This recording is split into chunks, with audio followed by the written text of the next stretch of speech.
What's going on, everybody? Robbie Diesel here, and you know what today is, right? No? It's iPhone Day! That's right, Apple just announced 3 brand new iPhone models, and that is what this video is about. So consider yourself lucky. You are about to get a crash course on Apple's 3 new iPhone devices they just announced today. Without further ado, let's get into it.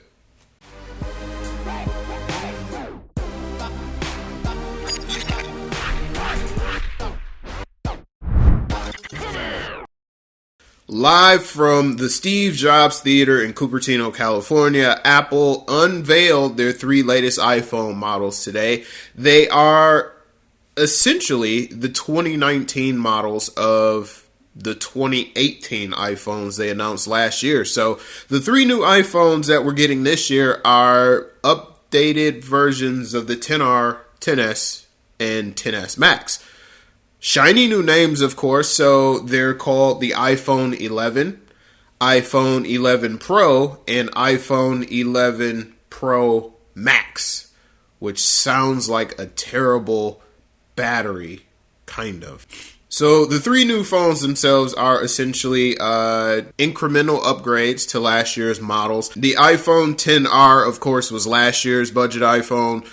This year's budget iPhone is the iPhone 11, and with that, it's going to retain a lot of the same look and feel of the XR, including the 6 funky colors, the white, the space gray, the product red. There's a new green color in there. I'll drop the graphic somewhere, wherever there's an open space, so you can see all the funky new colors.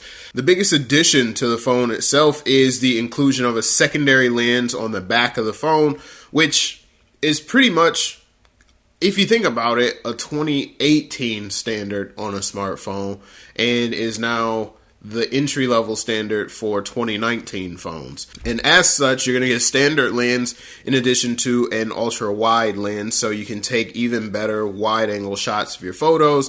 You can also record videos that way as well. And then they're also including a standard and wide-angle sensor on the front-facing camera as well, their true depth display.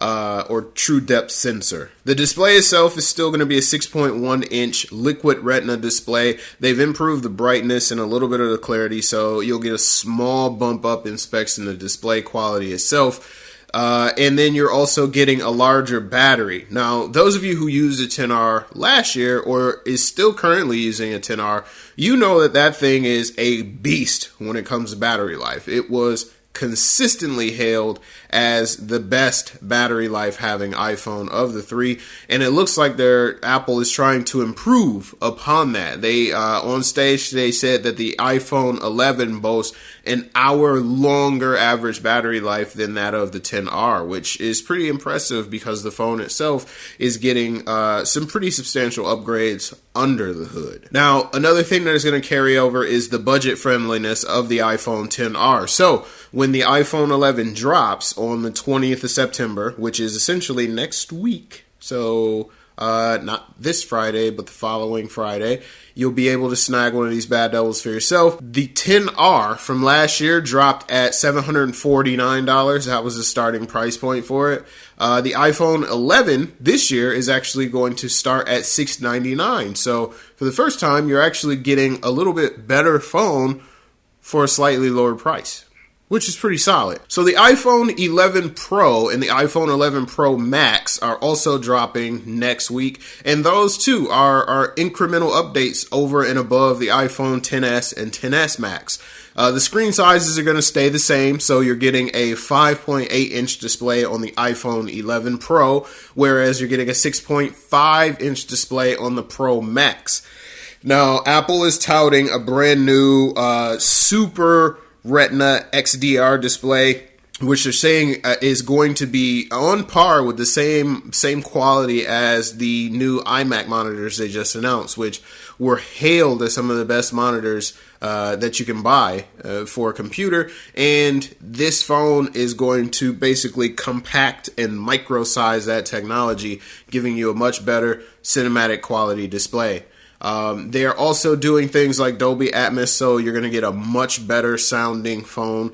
They are adding a third camera on the back of the Pro and Pro Max models, which again, 3 cameras in 2019 is pretty much a standard for your flagship. So, I mean, kudos, I guess. As long as they do a great job, that's all that I'm concerned about, which using a 10S last year from October through like the end of March of this year, I have to admit, I'm a Pixel loving Android user, but the camera quality, especially when it came to recording videos on the 10S, was just absolutely flawless. I recorded maybe 10 seconds in downtown Times Square, and I swear to you, it looked like I was using a professional camera. So if Apple can somehow capture that same exact performance and improve upon it, then you may very well be looking at the overall best camera system on a smartphone with the 11 Pro and the 11 Pro Max. Now, there were a couple of surprises. They didn't jump to USB-C, which a couple of people thought that they would. And there was also no in-display fingerprint reader, which I'm assuming are both things that we're going to see with next year's iPhone models. But for right now, you're getting the 11, the 11 Pro, and the 11 Pro Max. The iPhone 11 starts at $699. The 11 Pro starts at $999, and then the 11 Pro Max is going to start at $1099, which, again, same price points as the 10S and the 10S Max from last year. All right, dudes, that was a very brief crash course on the brand new iPhone 11, 11 Pro, and 11 Pro Max. Coming soon from Apple. Pre-orders will start this Friday, September 13th. You can pre-order them. The devices will start shipping September 20th, which is also when you can go into an Apple store or your carrier, whoever you happen to have, and pick up one of them in store. I am pretty sure I'm going to pre-order one, and as such, you, the viewer, should subscribe to this channel. That way you get more videos just like this one, and also so you can check out my inevitable unboxing / review of the iPhone 11, 11 Pro, or 11 Pro Max. Or maybe I'll do all 3. Also, make sure you hit that like icon on this video. Show me some love. Let me know that you liked it. Let me know I'm doing a good job. You can also do so in the comments down below. What are your thoughts on the new iPhone? Are you going to get one? You're going to wait for the 2020 iPhones? Are you holding out for the Pixel 4? Whatever it may be, let me know down in the comments below. And of course, as always, make sure that you're following me on social media at Robbie Diesel, on the Instagram, on the Snapchats, on the Facebook, on the Twitters. Give your boy a follow. Follow along. Give me some love. Show me some love. I will send some back to you. I promise. Thank you guys so very much for watching. I will catch y'all on the next one. Peace.